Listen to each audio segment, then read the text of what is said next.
ये कहानी एक ऐसे खतरनाक सीरियल किलर की है जो औरतों का रेप करके उन्हें काफ़ी ब्रूटल तरीके से मार डालता है। पुलिस ने उसे पकड़ने की काफ़ी कोशिश की, लेकिन वो सीरियल किलर का चेहरा तक नहीं देख पाए और आज भी वो किलर आज़ाद घूम रहा है। तो चलिए शुरू करते हैं आज की हमारी इस सच्ची कहानी मेमोरीज ऑफ मर्डर को। तो कहानी की शुरुआत अक्टूबर 1986 में कोरिया के एक छोटे से गांव को दिखाने से होती है, जहां पर डिटेक्टिव पार्क इन्वेस्टिगेशन करने के लिए आया था, क्योंकि उसे खबर मिली थी कि वहां पर लोगों को किसी लड़की की डेड बॉडी मिली है। फिर जब पार्क एक नाले के अंदर जाकर उस डेड बॉडी को देखता है तो वो समझ जाता है कि इस लड़की का रेप हुआ है, क्योंकि उस लड़की को बिना कपड़ों में वहां पर फेंका गया था। और तभी वो देखता है कि कुछ बच्चे उस क्राइम सीन के एविडेंस के साथ खेल रहे थे। पार्क जल्दी से उन एविडेंस को कलेक्ट करके पुलिस स्टेशन आता है, जहां पर वो कई सारे लोगों को अपने निशाने पर लेता है और उसकी फोटोज अपनी पर्सनल डायरी में इंफॉर्मेशन के साथ लगाता है। तभी उसे फिर से एक औरत की डेड बॉडी मिलती है, जहां पहुंचकर पार्क काफ़ी गुस्सा होता है, क्योंकि फॉरेंसिक लैब वाले वहां पर अभी तक नहीं पहुंचे थे। तो पार्क खुद ही सारे एविडेंस को इकट्ठा करके अपने सीनियर को दे देता है। वहां पर उन्हें कुछ फुटप्रिंट्स भी मिले थे, लेकिन एक ट्रैक्टर के ऊपर चलने की वजह से वो सारे फुटप्रिंट्स मिट जाते हैं, जिससे पार्क काफ़ी दुखी होता है। और इससे हम समझ सकते हैं कि उस समय का पुलिस स्टाफ कितना भोकस हुआ करता था। वो अपना काम सही तरीके से नहीं करते थे। अब अगले सीन में हम पार्क को क्वांगहो नाम के एक बंदे के पास देखते हैं, जो मानसिक रूप से बीमार था। पार्क उसे पुलिस स्टेशन लेकर आता है, उससे पूछताछ करने की कोशिश करता है, लेकिन वो कुछ भी नहीं बताता। हालांकि उसे खूब टॉर्चर भी किया जाता है, लेकिन उसके खिलाफ कोई एविडेंस ना होने की वजह से उन्हें उसे छोड़ना पड़ता है। अब आगे हम डिटेक्टिव तायोन को देखते हैं, जो उस टाउन में नया आया था। उसे पुलिस स्टेशन का रास्ता भी पता नहीं था, तो एक औरत से रास्ता पूछने की कोशिश करता है, लेकिन वो औरत उसे सीरियल किलर समझकर वहां से भागने लगती है। लेकिन पैर फिसलने की वजह से वो औरत नीचे गिरने लगती है। फिर जब तायोन उसकी हेल्प करने के लिए जाता है तो तभी पार्क भी वहां पर आ जाता है, जो तायोन को पीटने लगता है। लेकिन जब वो उसे पुलिस स्टेशन ले जाने लगता है तो तायोन उसे अपनी आइडेंटिटी कार्ड दिखाता है, जिसे देखकर पार्क उससे माफी मांगता है। तायोन की नजर कार में रखे जूते पर जाती है, जो कि क्वांगहो के थे। पार्क उन जूतों को उठाता है और क्राइम सीन पर जाकर फेक एविडेंस बना लेता है, ताकि वो क्वांगहो को पकड़ सके। पर तायोन को पुलिस स्टेशन छोड़ने के बाद पार्क अपने एक साथी के साथ क्वांगहो से एक बार फिर से पूछताछ शुरू करता है कि वो अपना गुनाह कबूल कर ले। लेकिन क्वांगहो का अभी भी यही कहना था कि उसने कोई भी मर्डर नहीं किया। जिसे सुनकर वो उसे एक जंगल के अंदर लेकर जाते हैं और जान से मारने की धमकी भी देते हैं। अब क्योंकि क्वांगहो मेंटली स्टेबल नहीं था, तो वो कुछ भी कन्फेशन देने लगता है, जिसे वो रिकॉर्ड कर लेते हैं। लेकिन वो कुछ भी सही तरीके से नहीं बता रहा था। तायोन भी ये सब नोटिस कर रहा था, तो वो अकेला ही इस केस की जांच में लग जाता है। अब अगले दिन पुलिस मीडिया को बुलाती है और कहती है कि उन्होंने इस केस को सॉल्व कर दिया है। लेकिन तब तायोन क्वांगहो के हाथों को चेक करता है तो उसे घाव के निशान दिखाई देते हैं, जिससे वो समझ जाता है कि क्वांगहो बेकसूर है। जिसके बाद उसे क्राइम सीन पर ले जाया जाता है, ताकि वो फिर से वैसा सीन क्रिएट कर सके और लोगों को दिखा सके। लेकिन यहाँ पर तायोन सीनियर को बताने की कोशिश करता है कि वो लोग जो कर रहे हैं वो ठीक नहीं है। लेकिन अब इतने सारे लोगों के सामने सीनियर अपना नाक कटवाना नहीं चाहता था, तो वो कहते हैं कि जो हो रहा है होने दो। फिर जब क्वांगहो अपने फादर को देखता है तो वो जोरों जोरों से चिल्लाने लगता है, और उसके फादर भी मीडिया को बताने की कोशिश करते हैं कि उसका बेटा बेकसूर है। फिर मीडिया के कई सारे सवालों की वजह से और लोगों के प्रेशर की वजह से उन्हें क्वांगहो को छोड़ना पड़ता है, क्योंकि उनके पास उसके खिलाफ कोई भी ठोस सबूत नहीं थे। अब अगले दिन उसका एक और सीनियर ऑफिसर सर्जेंट उनके पास आता है, जो केस के बारे में इंफॉर्मेशन लेने की कोशिश करता है। जिसके बाद वो उसी क्राइम सीन पर जाता है, जहाँ पर वो उनसे पूछता है कि क्या इन दोनों मर्डर में कोई कॉमन चीज़ है। जिस पर तायोन कहता है कि मर्डर 2 नहीं बल्कि 3 हुए हैं। जिसे सुनकर पार्क काफ़ी हैरान हो जाता है।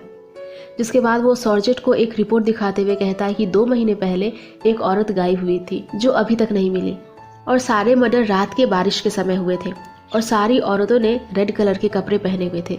जिसे सुनकर ऑफिसर काफ़ी खुश होते हैं और तीसरी बॉडी को भी ढूंढने का ऑर्डर देते हैं।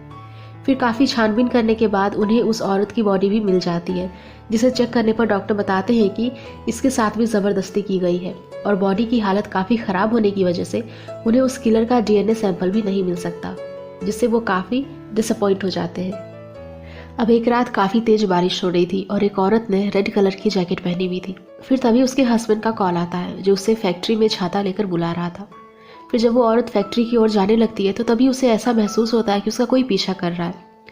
और फिर तभी वो किलर उसके ऊपर हमला करके उसकी वहीं पर ही जान ले लेता है।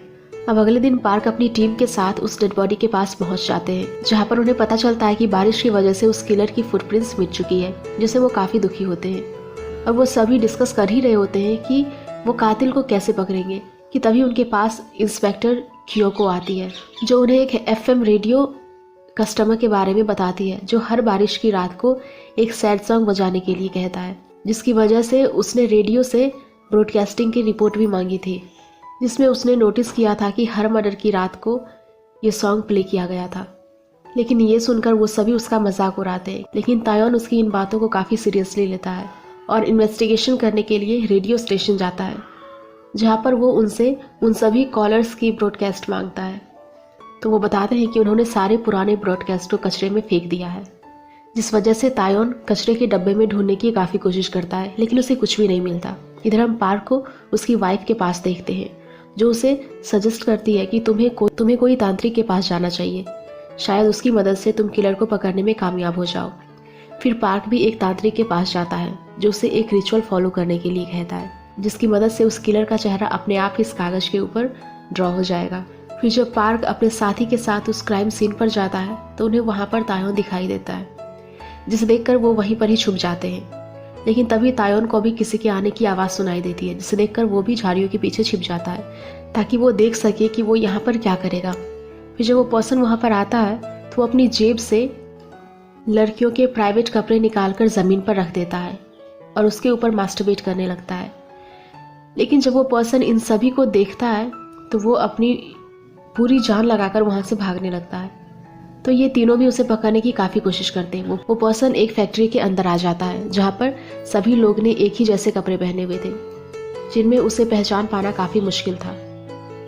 लेकिन फिर भी उसके अंडरवियर की कलर की वजह से वो उसे ढूंढ ही लेते हैं। फिर जब उसे पूछताछ शुरू की जाती है तो वो कहता है कि वो डर गया था, जिस वजह से वो भाग रहा था। अब उसे खूब मारा पीटा जाता है ताकि वो उस क्राइम को कन्फेस कर ले, लेकिन फिर डर के मारे उस क्राइम को आधा अधूरा कन्फेस कर लेता है।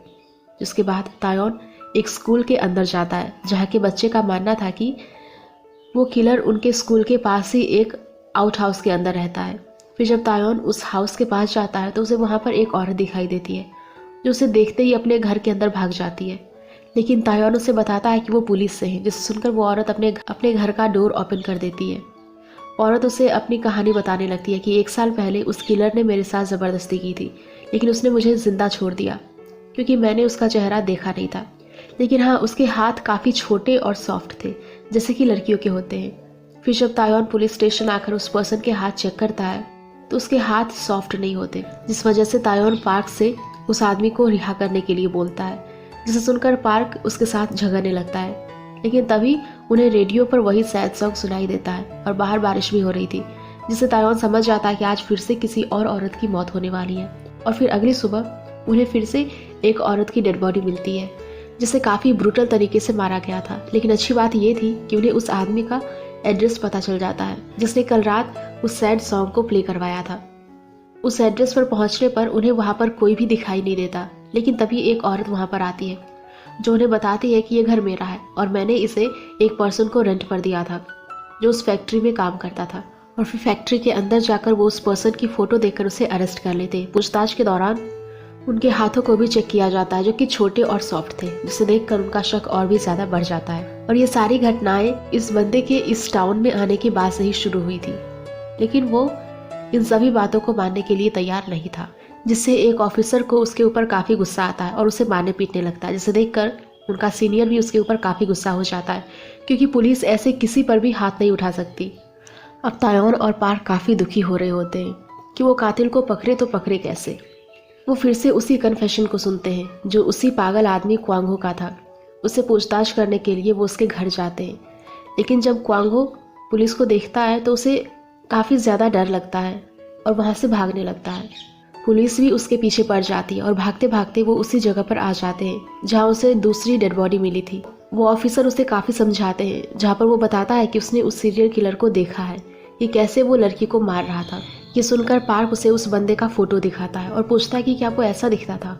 लेकिन इससे पहले कि वो उसे कोई जवाब दे पाता, तभी क्वांगहो के फादर कुछ लोगों के साथ वहाँ पर आ जाते हैं, जो उन दोनों ऑफिसर को पकड़ लेते हैं और क्वांग हो वहाँ से भाग निकलता है। वो जैसे ही रेलवे ट्रैक के ऊपर आकर रुकता है तो तभी एक ट्रेन उसके ऊपर से चली जाती है और उसकी वहीं पर ही मौत हो जाती है। और फिर कोई भी एविडेंस ना होने की वजह से उन्हें उस पर्सन को छोड़ना पड़ता है, क्योंकि पुलिस किसी भी पर्सन को 24 घंटे से ज़्यादा जेल के अंदर नहीं रख सकती थी। और फिर मीडिया उन पुलिस ऑफिसर्स की काफ़ी बदनामी करती है कि वो अभी तक उस किलर को पकड़ नहीं पाए। लेकिन अगले दिन इंस्पेक्टर कियोको उन सभी को बताती है कि उन्हें किलर का डीएनए सैंपल मिल चुका है। लेकिन फॉरेंसिक लैब पहुंचने पर डॉक्टर बताते हैं कि उनके पास टेक्नोलॉजी इतनी अच्छी नहीं है, जिस वजह से रिपोर्ट मंगवाने के लिए उन्हें अमेरिका जाना होगा। अब दूसरी तरफ हम उसी औरत को देखते हैं जिसके साथ पहले तायोन ने मुलाकात की थी। वहाँ पर हम उस किलर को भी देख सकते हैं जिसका चेहरा हमें दिखाया नहीं जाता। वो उस औरत को पकड़ने वाला था, लेकिन तभी उसके सामने से वो स्कूल वाली लड़की गुजरती है जिसने तायोन को उस औरत का घर दिखाया था। उस लड़की को देखकर किलर अपना इरादा बदल लेता है और उस औरत को किडनैप करने के बजाय वो उस लड़की को ही पकड़ लेता है। और फिर जब उस लड़की को होश आता है तो वो खुद को बंधा हुआ पाती है, जिसके बाद वो किलर उसका रेप करता है और उसे जान से मार डालता है। अब अगले दिन तायोन जब उस क्राइम सीन पर पहुंचता है तो वो देखता है कि वो वही लड़की है जिसने उसे उसके घर का एड्रेस दिया था। उस लड़की की ऐसी हालत देखकर तायोन काफ़ी गुस्से में आ चुका था। वो उस पर्सन के घर जाता है और उसे मारने लगता है। वो उसे उस टाउन के बाहर एक सुनसान जगह पर लेकर आता है और उसके ऊपर गन तानते हुए कहता है कि वो अपना गुनाह कबूल कर ले, वरना वो उसे जान से मार डालेगा। अब इससे पहले कि वो उसे जान से मार पाता कि तभी पार्क वहाँ पर आ जाता है और उसे अमेरिका से आई डीएनए रिपोर्ट दिखाता है, जिसमें ये साफ लिखा था कि इस पर्सन का डीएनए उस किलर से मैच नहीं हो रहा, जिसे देखकर तायोन काफ़ी दुखी हो जाता है। लेकिन तायोन तो अब जैसे कि उसकी जान का दुश्मन बन चुका था। वो उसे चलती ट्रेन के सामने ही धक्का दे देता है, लेकिन सही समय रहते वो ट्रेन की दूसरी साइड निकल जाता है। ट्रेन के जाने के बाद जब वो पर्सन वहाँ से भागने लगता है तो तायोन उसे शूट करने की कोशिश करता है, जिसे ऐसा करने से पार्क मना करता है। और एविडेंस की कमी की वजह से ये केस यहीं पर ही बंद हो जाता है और ये कहानी कुछ समय आगे 2003 में आती है, जहाँ पर पार्क अपनी जॉब से रिटायर हो चुका था। वो उसी जगह पर जाता है जहाँ से मूवी की शुरुआत हुई थी, जहाँ उन्हें पहली डेड बॉडी मिली थी। पार्क उसी नाले के अंदर देखने लगता है कि तभी एक लड़की उसके पास आकर उससे पूछती है कि आप यहाँ पर क्या कर रहे हो, जिसका पार्क कोई भी जवाब नहीं देता।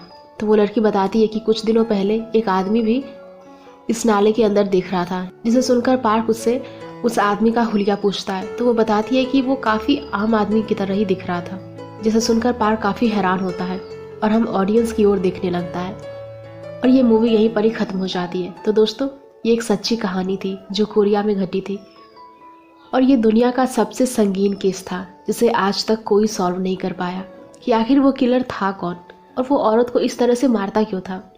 पार्क का हम ऑडियंस की ओर देखना, इसका मतलब ये है कि उस किलर की ओर देख रहा था जो कि इस मूवी को देख रहा होगा।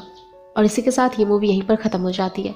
सो गाइज़, अगर आप लोगों को ये मूवी पसंद आई हो तो प्लीज़ वीडियो को लाइक करना, शेयर करना और ऐसी मूवीज़ के लिए हमारे चैनल को सब्सक्राइब भी कर लेना। Thank you.